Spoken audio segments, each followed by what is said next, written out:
After today's monster rally in the Bitcoin and crypto market, the question I got asked is, did I miss the entire bull market? Well, no, you didn't. And actually, things are just getting heated up, and I'm going to show you exactly why that is. But before we jump into that, just as a little PSA, if you saw a video with Michael Saylor or Brian Armstrong or anybody in the crypto community that said, hey, send me some crypto, I'll send you double back, that is an AI, artificial intelligence generated scam. Now, I did a video. You can find that video. There's a link in the description. It looks just like this. And from there, watch that video. It's about 5 minutes. It'll show you what to do and why it is complete garbage. All right, so let's just jump into it. So the question is, did I miss it? Because, I mean, we've had a tremendous rally. I mean, our market cap is like 1.8 trillion. We're on the precipice of hitting 2 trillion, and Bitcoin's going up. Ethereum's going up, Solana's going up, everything's going up. So did you miss it? No, and this is why. If we take a look at coinmarketcap.com/historical, there's a link in the description. You can check this out yourself. You can see that before a halving, things are a little bit off as far as like what it's been and what it is right now. Take a look at this. This is the 3rd of January 2016 and the prices that were there. And keep in mind the projects that are continue to be in the top 15. So you'll see this: Bitcoin, XRP, Litecoin, Ethereum. Sound familiar? They should. They're still there. Dash, a little bit wonky. Dogecoin, one of my favorites. Purecoin, BitShares, no. Stellar, yeah, okay. Next, Maiden Safe Coin, Namecoin, Factom, Bytecoin, Monero, Sure, Rubycoin, Clams. That doesn't make any sense. But look at the prices. This is in 2016. $430 for Bitcoin. XRP, fraction of a penny. Litecoin, $3. Ethereum, under $1. Under $1. So, of course, when we're taking a look at this historical data, the reason why is because everything goes in 4-year cycles. I know people don't believe in it, but it's held up for 13 years, so I don't know what the problem is. But you can see that everything starts with a halving. And, of course, the first halving is in 2012. You can't see it. All-time high dip reset. The last one we just take a look at was 2016, a halving. Then we had an all-time high dip reset. In 2020, halving, all-time high dip reset. And then, of course, in 2024, we're going to see another halving. So what did that look like in 2020? Well, here it is in all its glory. 5th of January 2020. Right now, I believe it's 2nd of January 2024. Congratulations to who made it the new year. But look at these prices. Bitcoin, $7,400. All right. And Ethereum was $136. And I remember I was around this time. Of course, I got started in 2017. And I remember thinking to myself, I seriously thought to myself, wow, $136. I think at one point it was like $90. And I thought to myself, man, that's kind of expensive. I'm just going to, maybe I should wait a little bit until it goes down. But I thought to myself, nah, stupid. You're not that smart. Just keep dollar cost averaging. And it worked out. XRP, 19 cents. Tether. Bitcoin Cash, all right, $224. Litecoin, 43. EOS, $2.70. Binance Coin, $14. Unbelievable. Bitcoin SV, and so on and so forth. So the question that you get is, did I miss it? And looking back in 2020, no, you didn't. And of course, in 2021, when we had that monster rally, I mean, things changed. Things looked a heck of a lot different. Take a look at this. Here's 2021. And again, pay attention to the ones that are in the top 15 or so. Bitcoin, Ethereum, still there. Binance Coin, still there. XRP, Tether, Cardano. And look at these prices. This is on 11th of April, 2021. $60,000 for Bitcoin. Ethereum, $2,100 from 134. Binance Coin, $525. And look at this one, Cardano, $1.26, and it actually hit new highs, hit $3. Polkadot didn't even exist. It existed, but it wasn't in the top 10. $41. Litecoin, again. Uniswap was in the top 10, almost $30. Chainlink, the Oracle, $33. Stellar still there. Bitcoin Cash, but falling fast. Theta, $12. Filecoin, $179, and so on and so forth. So yes, there were a lot of tokens from here, and cryptos and Bitcoin, of course, has always been number one.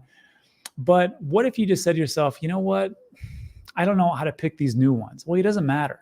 It really doesn't matter, because what I'm going to do right now is I'm going to show you that even if today, 2nd of January, 2024, even if you pick the top 13, 14 or so of cryptos, some of these won't be here in the top 15 towards the end of the bull run. I don't know when that is.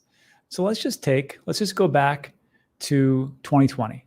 And we're going to take the top 13 or so, 13, 14 or so, and we're going to stick them into Ben's site over at Into the Cryptoverse. Links in the description. First month, 10% off. But what I want you to just to imagine is this. Nobody knows what's going to be in the top 15. Nobody knows what's going to be the fastest horse. I mean, Solana's been a heck of a ride, but who knows how long it's going to last. I mean, I own a boatload of it, and I hope it does well, but I'm not married to it.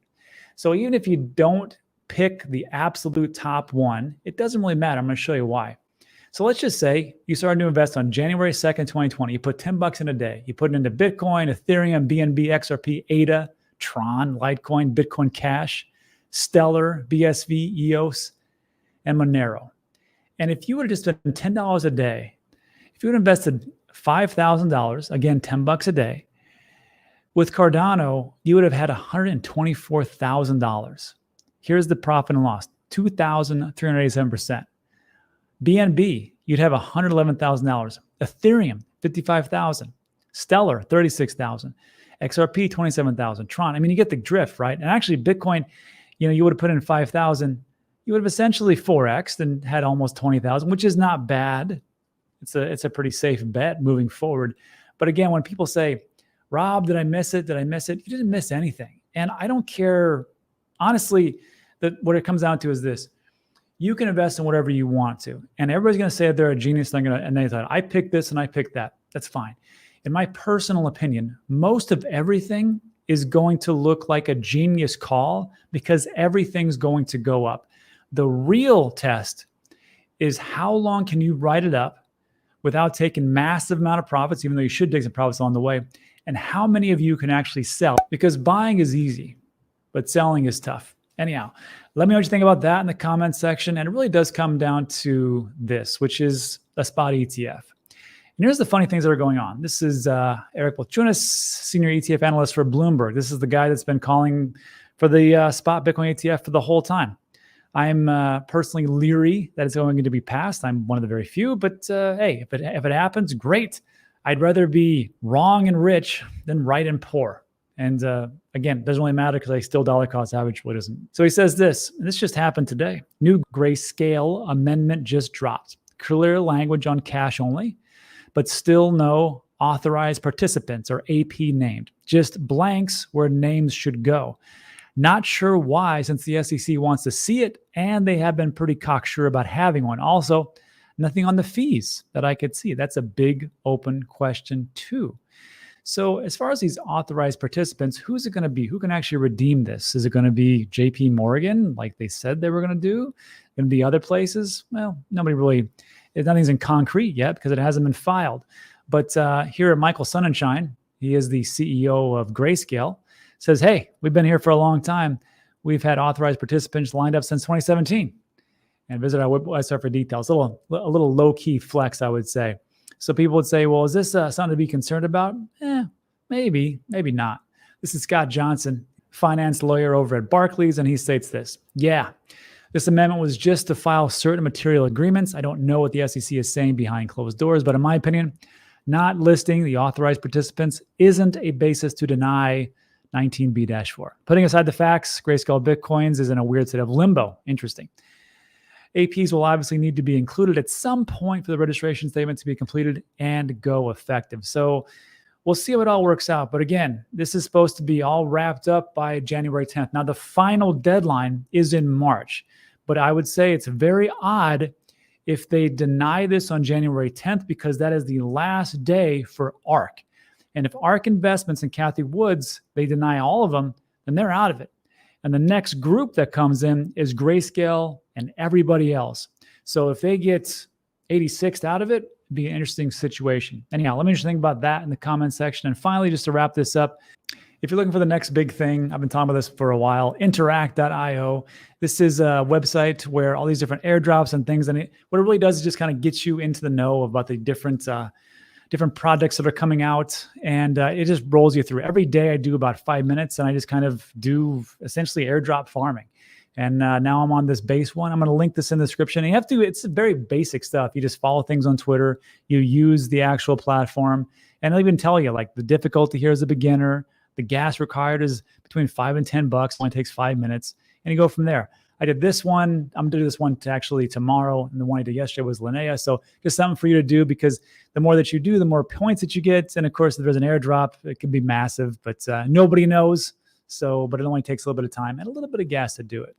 And then finally, if you are involved in any type of NFT community, I don't care if it's as high as Bored Ape Yacht Club or Crypto Toads. I know most of these. Captains, Wolf Game, just take your pick. I don't care who it is. But if you're involved in any NFT community, I will be involved with starting up a project of our own. And it is a Web 2 game that was enormously huge in 2014, 50 million downloads. And right now it gets 1 million different Google search engines per month organically. What I want to do is work with a lot of these different NFT communities to do NFT and token airdrops. So if you are a part of those communities, I would like to talk to them and you. There is a link in the description for my X account. That's the best way to reach out. I'll also be doing a tweet or a post, I guess, now.